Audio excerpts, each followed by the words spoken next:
Man digs up childhood backyard to solve mother's cold case.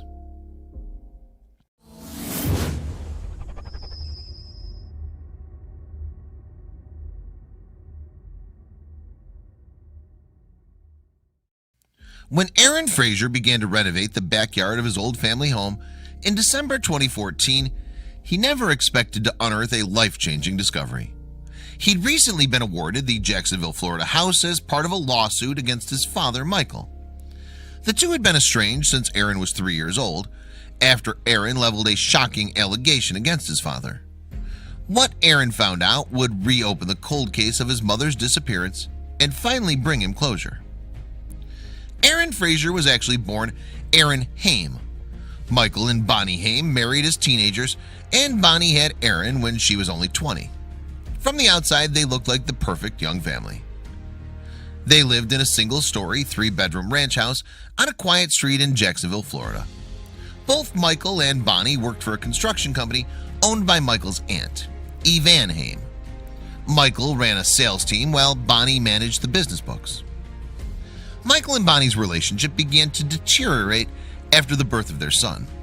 The two constantly fought at home and at work. Aaron even claimed that Michael was emotionally, verbally, and sometimes physically abusive at the office. Aaron recalled the breaking point for Bonnie. Michael and Bonnie had ended up in a physical fight in the parking lot of the business, and Michael broke several of Bonnie's nails. She ran back inside crying and decided then and there she was going to leave her husband. Early in 1992, Bonnie decided she had to leave her abusive husband. Many women who've undertaken this daunting task know that it's easier said than done. Bonnie began by opening a separate bank account to make herself financially independent from Michael. She knew enough to have the bank send her statements to work rather than their home, but it wasn't enough. Michael somehow found out that Bonnie had opened a bank account and was furious. He demanded she close the account. It was obvious to Bonnie that Michael suspected she might leave him. She began taking extra steps to escape the relationship safely. Bonnie slowly began stashing cash and entrusted $1,250 to a close friend. She put a down payment on 2 different apartments and enrolled Aaron in a new preschool. She reportedly picked a date in late January to leave when Michael would be away on business. Sadly, she never lived to see her plan go through. On the evening of January 6, 1983, Bonnie returned home from work at around 7:30 p.m. She made dinner for Aaron and Michael and planned to go over to Evan's later that evening to plan a friend's baby shower. Around 8:30 p.m. that same evening, Bonnie called Evan and said she couldn't make it. Evan said she was worried on the phone because Bonnie sounded like she was crying.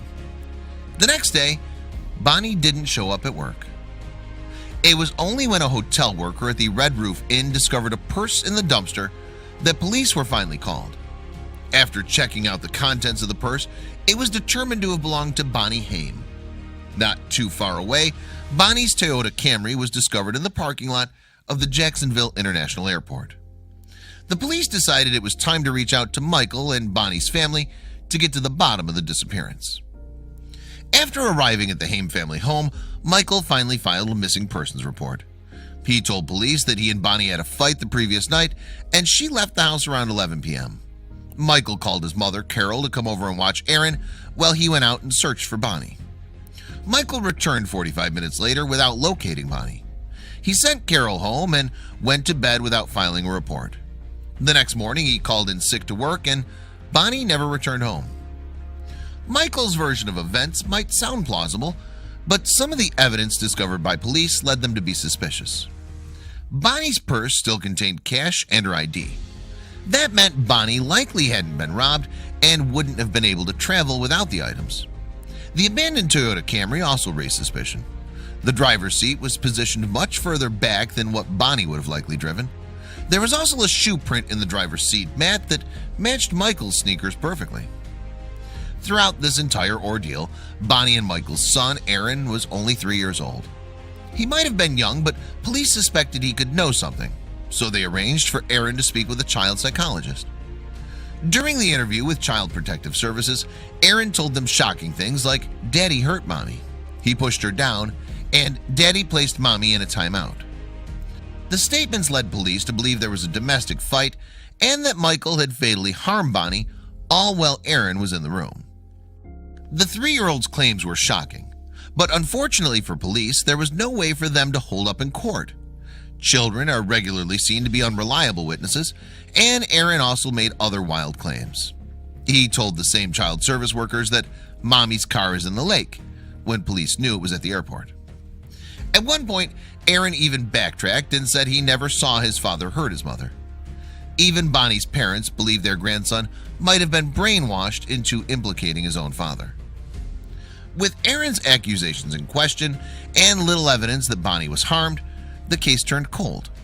Many people, even Bonnie's own father, believed that she'd left the family behind to start a new life.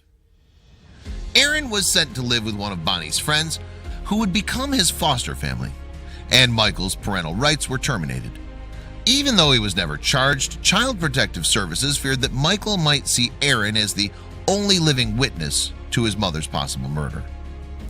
He might have joined a new family, but Aaron, who now changed his last name to Fraser, never forgot the worst moment of his life. Over the years, Aaron repeated the same claims to cold case investigators. As a child, he would draw pictures of Michael shooting his mother in the tummy. Aaron even wrote an essay in 8th grade that described the murder of his mother and claimed that his grandparents helped Michael dispose of the body. In 1999, Bonnie had been declared legally dead after investigators could find no evidence that she willingly left. 6 years later, Aaron and his foster parents brought a civil suit against Michael. In it, they claimed that he was liable for her death. They won the wrongful death suit, and Michael was ordered to pay $26.3 million to Aaron and to Bonnie's estate. As part of the settlement, Aaron was also awarded ownership of the family's ranch-style house in Jacksonville. In December 2014, nearly a decade after Aaron won the wrongful death suit against his own father, he decided to renovate his childhood home. He, along with his brother-in-law, went to work landscaping the backyard. At one point, they smashed a concrete slab by the house's outdoor shower and found something strange in the dirt. Aaron kept digging and found a plastic bag with what appeared to be a coconut inside. Then the two men noticed that the coconut had teeth and eye sockets. It was a skull. Finding human remains would be shocking for anyone, but for Aaron it finally connected the pieces of a family mystery. In August 2015, Jacksonville investigators confirmed that the skulls and other contents in the bag belonged to Bonnie Haim. Investigators had searched the property multiple times before Aaron took a sledgehammer to it, but he'd found nothing. Interestingly, when Michael had leased the home out in 2000, he had specifically told the renters they could not do any landscaping or dig in the yards. With the discovery of Bonnie's remains, Aaron's claims from the past 2 decades finally began to add up. One of the items found buried with Bonnie was a .22 caliber shell. At the time of her disappearance, Michael owned a .22 caliber rifle. Finally, on August 24, 2015, Michael Haim was arrested and charged with the murder of his wife Bonnie. He was extradited from North Carolina to Jacksonville, where he pleaded not guilty to the charges. His trial began on April 8, 2019, but a guilty verdict wasn't going to be easy.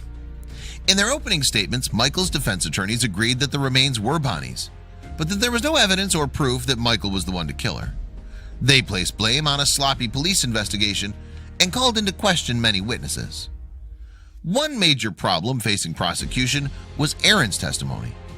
The defense team tried to petition the court to block Aaron's original statements from when he was a child, arguing that they'd been contradictory. The judge allowed the testimony to go through, but Aaron's credibility and memory was still a key factor in the trial. The defense even mounted an extensive cross-examination of the original child services worker who interviewed 3-year-old Aaron, claiming she was inexperienced. Aaron's credibility isn't the only one being questioned in the Michael Haim trial. One former tenant of the house testified that it was possibly being haunted. According to the women, candles would mysteriously light on their own, and mattresses would appear blood-soaked one minute and clean the next. 2 jailhouse informants also took the stand, claiming that Michael had confessed to killing Bonnie. One even said he feared for his own safety. Still, jailhouse informants are notoriously unreliable in criminal court. Whatever the outcome of the trial is, Bonnie's family is just happy that they'll finally receive some closure. While Michael still maintains his innocence, Aaron has still maintained the credibility of his memory.